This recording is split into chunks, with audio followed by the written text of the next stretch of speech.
آج اس social media نے نئی نسل کا جو کچومر نکال رکھا ہے، نئی نسل اس فتنے کا شکار ہو کر کے جو برباد ہو رہی ہے، اس کے تئیں ہماری کیا ذمہ داری بنتی ہے؟ سوشل میڈیا کی خطرناکی سے ہم اپنی نئی نسل کو کیسے بچائیں؟ تو یاد رکھیں، ہماری نئی پیڑھی انٹرنیٹ سے دور نہیں ہو سکتی، سوشل میڈیا سے دور نہیں ہو سکتی، کیونکہ یہ اب اس کے ایجوکیشن کا حصہ بن چکا ہے۔ اگر بچوں کو انٹرنیٹ کے استعمال سے روکا جائے تو معلومات کے ایک اہم ذخیرہ سے وہ محروم رہیں گے۔ جب بات یہ ٹھہری تو اب سوال پیدا ہوتا ہے کہ ہم اپنے گھر میں انٹرنیٹ رکھتے ہیں،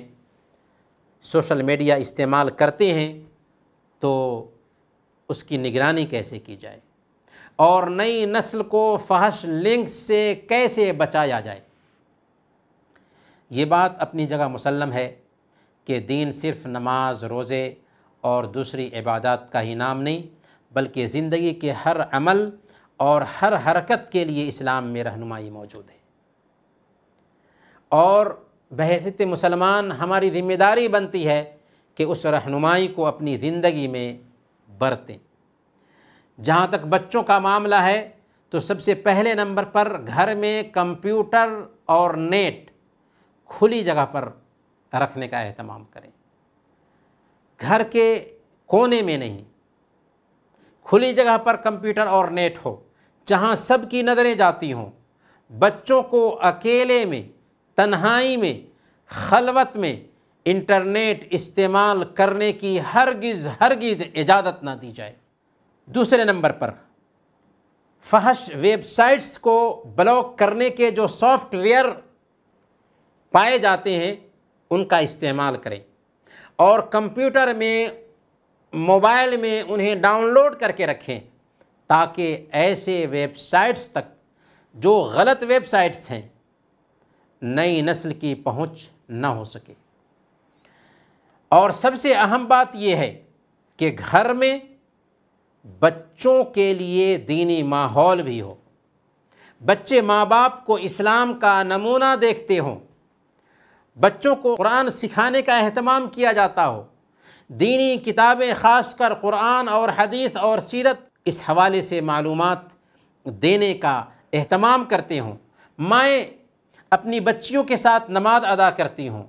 باپ بچوں کو مسجد لے کر کے جاتے ہوں۔ گھر میں ایمانیات کا ماحول اگر نہیں ہے، گھروں سے میوزک کی آواز آ رہی ہے،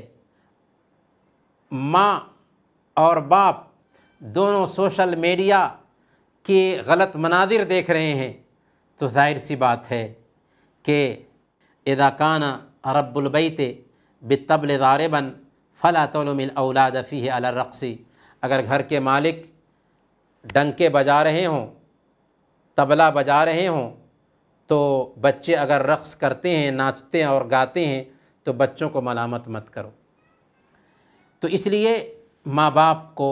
اس بات کا خیال رکھنا ہوگا۔ اسی طریقے سے گھر میں اسلامی لائبریری ہو، بچوں کے لیے دینی کتابیں خرید کر رکھی گئی ہوں، بچوں کو صرف سوشل میڈیا کا عادی نہ بنایا جائے بلکہ کتابوں کا شوق ان کے اندر پیدا کیا جائے، دینی کتابیں رکھی جائیں، اللہ کے نبی صلی اللہ علیہ وسلم کی سیرت پر مشتمل کتابیں رکھی جائیں، دینیات پر مشتمل کتابیں رکھی جائیں اور انہیں پڑھنے کے لیے آمادہ کیا جائے، بچوں کے سامنے خود پڑھا جائے، کیونکہ اگر ماں باپ مطالعہ کریں گے تو بچوں کے اندر بھی مطالعہ کا شوق پیدا ہوگا۔ اور ایک اہم نقطہ یہ ہے کہ ماں باپ بچوں کے احوال پر باریکی سے نظر رکھتے ہوں، ان کے دوست کون ہیں، وہ کن کے ساتھ اٹھتے بیٹھتے ہیں، کن کے ساتھ کھیلتے ہیں، پوری خبر ماں باپ کو ہو، ان کے بستوں میں، الماریوں میں کیا ہے، تکیہ کے نیچے کیا ہے۔ ایسا تو نہیں کہ وہ برے بچوں کے ساتھ میں بیٹھ رہے ہیں، بری بچیوں کے ساتھ میں ان کا اٹھنا بیٹھنا ہو رہا ہے، ایسا تو نہیں کہ ان کی طبیعت غلط صحبت میں رہنے کی وجہ سے غلط بن رہی ہے۔ جب ماں باپ اپنے بچوں سے قریب ہوں گے تو ان کی نفسیات کو سمجھ سکیں گے اور ان کی تربیت بھی کر سکیں گے۔